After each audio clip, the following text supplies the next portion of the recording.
Narito tayo ngayon upang matunghayan ang nag-iinit at talaga namang napaka-latest na update sa issue ni Ate Erica. Sa pagpapatuloy ng ating istorya ay nandun pa rin si Kalingap Val Santos Matubang sa dating bahay nila Ate Erica, kung saan nandun din ang lolo ni Ate Erica na si Lolo Miguel at ang tita nito na nag-video patungkol sa issue nila. Kasalukuyan nga ang sinusolusyonan na din ni Kalingap Val Santos Matubang ang away na ito, sapagkat bilang isang pamilya ay pangit din tignan na nagkakaroon ng ganitong issue.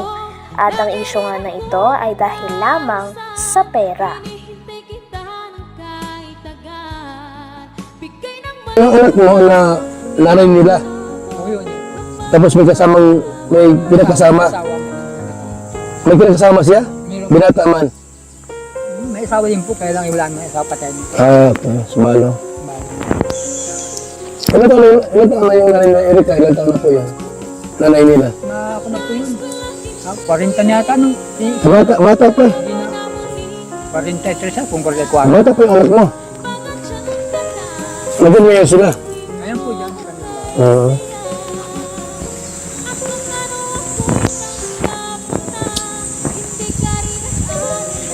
Hindi masisilip yung hindi masisilip doon. Kaya silip po. Layo po din baga po sa yung paglusong doon na, tapos may kahon. Oo. Alam mo sila? Kaya yun po na at malalawin mo talaga. So ito yung mahal na tatay po. Makakalingin. Sige ating... Ipinakita din muli ni Kalingap Val Santos Matubang ang bahay nila Ate Erica. Dapat daw kasi talagang papagawa nito at i-renovate, ngunit hindi na lamang natuloy sapagkat hindi na nagpa-vlog si Ate Erica kay Kalingap Rab. Ito nga ay dahil nakuha na pala ni Ate Sheila May ni Erica ang pera kay Sir Jun A at nais nito na hindi na ipadaan kay Kalingap Rab ang pera, nang sa ganon ay maging mas mabilis na lang daw ang pagpapatayo ng bahay. Kaya naman isa din ito sa pinag-awayan ng pamilya dahil ang mga pera na binibigay ni Sir Jun A ay hindi rin nakakatikim ang pera ang pamilya ni Ate Erica, kahit sinasabi ni Sir Jun A na pampamilya ito. Lulot. Ano ba yan? Jun A, kung ikaw po nakikinig, nakapanood sa ating video, ano masasabi niyo po sa mga sinabi nila kung lang matanda? Dito ako para tulungan po sila kasi nagtawag sa akin, chat or text at yun po kami yung tulong sa atin. Although sila po ay si Erica po ay nagka-problema kasi umalis sa Kalingap, di nagpa-vlog. Pero yung vlog po dito mga Kalingap, tuloy-tuloy po yan. Kasi ang naka-scout dito ay si Riel at Malalan. Ay Lolo Miguel. So, ang tanong ko kay Mr. kay John A, ano ang masasabi mo? Nasa dalawang hinahangaan mo. Hindi ko ay matatao, matag-Diyos. Okay. Kasi nila ito. Huwag mong huwag mong Ayon pa sa pamilya ni Ate Erica ay para sa kanila daw, ang isang pamilya ay nagdadamihan daw at magkasama sa hirap at ginhawa. Ngunit nabaliktad na nga at hindi na ganito ang nangyayari dahil simula daw nagkaroon na ng pera at nahawakan na ni Ate Erica at ng kanyang ate ang pera na pinadala ni Sir Jun A ay nagbago na daw ang ugali ng mga ito. Na hindi na nga daw nila binibisita ang mga tao na nag-aruga, nagpalaki at talaga namang nagpaaral sa kanila simula nung bata pa sila. Hindi na rin daw hangad ni Lolo Miguel na magkaayos pa sila. Ang gusto na lamang nila ay sana manahimik na ang mga tao kakabato ng mga maling impormasyon at paninira sa kanilang pamilya dahil ayaw ni Lolo Miguel na nilalapastangan siya. na-scout ito ng Kalingap partners natin. Pero divert kay Erica yung tulong po kasi naging Kalingap Angel po yun. Eh, yung nga problema, binabag yung Kalingap Rab. Umayaw po. Yung pala po ay nagapang na. No? Meron na silang usapan nila sila mo. At binawi po yung pera ng 1 milyon na ibinigay kay Kalingap Rab para pagawa ng bahay, pinairit mo. Mga kaibigan.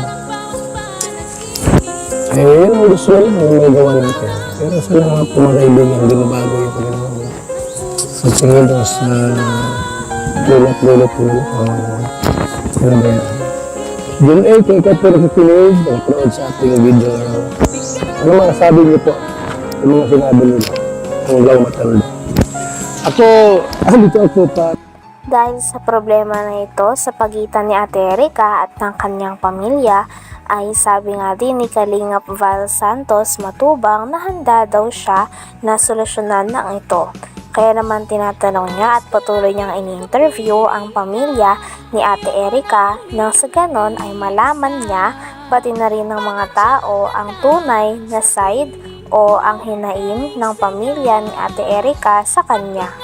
Hangad pa din naman ni Kalingap Val Santos Matubang na maayos daw ang away na ito sa pagitan ni Ate Erica at ng kanyang pamilya. Dahil kahit anong mangyari ay hindi maalis ang katotohanan na lahat sila ay isang pamilya at magkakadugo lamang. Kaya pangit lang din na nag-aaway sila dahil sa pera at matatapos ang kanilang koneksyon dahil lamang dito. Huwag mong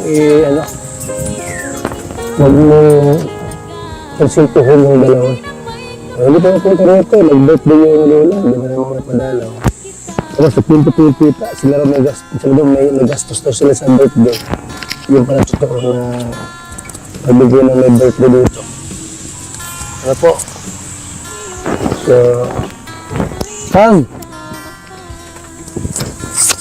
paalam mo rin pa kasi may lupa. Para i-repair ko yung bahay ninyo, ano? Tapos ayos na ito yung problema. Sana, tay, ito malamang madala ko na gisip ni Erica dito. Sila mo. Yan na po sa akin. Magtapo ka na? Inires ko na po sa aking memorya. Magtapo ka na sa kanila? Yan po na po yun. Kung sakaling bumalik, kung may tawad, tanggapin mo. Kahit na po. Yan na talaga. Masagit na ako sa loob, ano? Simple po sa ginawa lang yan. Kahit pag ikaw nga, Ikinwento pa ni Lolo Miguel kay Kalingap Val Santos Matubang na talagang simula daw pagkabata ay nandun na si Ate Erica at ang kanyang ate sa poder ng lolo at lola nila. Ito na nga ang nagpalaki at nagpaaral at talaga namang kumukop sa kanila ng kanyang ate. Kaya naman masama rin sa loob ng lolo ni Ate Erica na masabihan sila ng mga masasamang salita. Dahil ayaw niya rin na nilalapastangan siya at sa tingin niya ay wala daw utang na loob si Ate Erica at ang kanyang ate. tanggal. Ngayon, wala na. Wala na. Hindi ko hinihiwalay sa aming mag-asawa yan. Dalawang yan. Maliit pa, nasa kompa po kami sa Labo, sa Malasugi. Kami kasama sila. Maliit pa po yun. Palit pa lang. Eh ngayon, nag-ibang ugali. Nasa pa kayo mag-ilang yan, yung tatay niya. Ay, nakasidente po, taga Mindanao yun, taga Namatay na. Agusan del Sur. Patay na. So, ikaw na nagpalaki. Kami yan pala. Ilang taon yung namatay yung tatay nila? Ilang taon sila, Erica? Sige lang yun. Siguro, mga grade 6 po yan. Ang mga bata po. Wala sila magkakapatid. Dalawa na sila. Dalawa lang po yan. Kaya nag-aalagaan namin, tuwa-tuwa nga ako, unang apo ko sa babae. Minalmahal ko. Eh, paglaki, nagkasungay. Wala na aking mga bata ko. Nilimot na yung nilakihan nila. Oo. Kung saan ang galing? Hindi ko maanuhan ko sangkal, mga ugali na pagkagayon. Hanggang dito na lamang muna ang ating napakainit, nagtitrending at talaga namang mas nakakaintriga na issue ni Ate Erica. Maraming salamat sa inyong panonood. Hanggang sa muli. Bye!